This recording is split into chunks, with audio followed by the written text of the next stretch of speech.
Go figure that dark money megadonors are most comfortable in the shadows. In 2019, we exposed Arabella Advisors' left-wing activist network that had operated with almost no scrutiny from the mainstream media for close to 15 years. We traced Arabella's $500 million empire to hundreds of pop-up groups, websites pretending to be grassroots organizations with unknown funders. These fake grassroots groups lobby for abortion on demand, Obamacare, control of the courts, and gun control, all from the same office in Washington, D.C. A few of the Arabella Network's donors are known, including liberal funders like the Bill and Melinda Gates Foundation, George Soros' Open Society Foundations, and the Ford Foundation. But much of its funding remains hidden from the public eye. And that's important, since the left claims to oppose all forms of dark money. Democratic Senator Sheldon Whitehouse, for example, is the leading opponent of what he calls the grimy swamps of dark money influence, but he pins the blame on conservatives.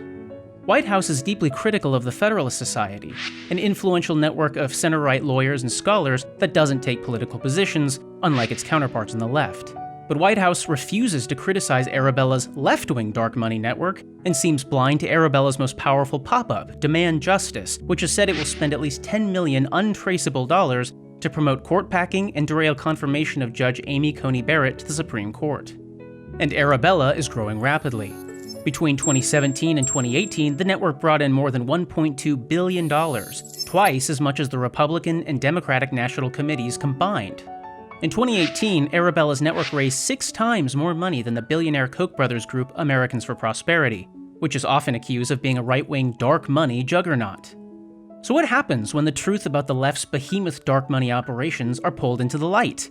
It becomes a serious problem for them.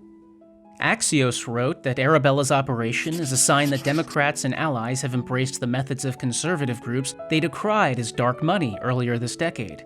The Washington Post editorial board, well known for its liberal views, used the Arabella example as an outrage that should lead Americans to demand new campaign finance restrictions to force groups to reveal their donors. America doesn't need more campaign finance restrictions. It needs news media honest enough to admit that both sides use the same kind of funding. And it needs politicians who will defend our First Amendment right to free speech, instead of denigrating it as dark money. Then we can start discussing policies on their merits. I'm Hayden Ludwig. If you liked this video, please like it, subscribe, and read my report, The Shadow Over America. Thanks for watching.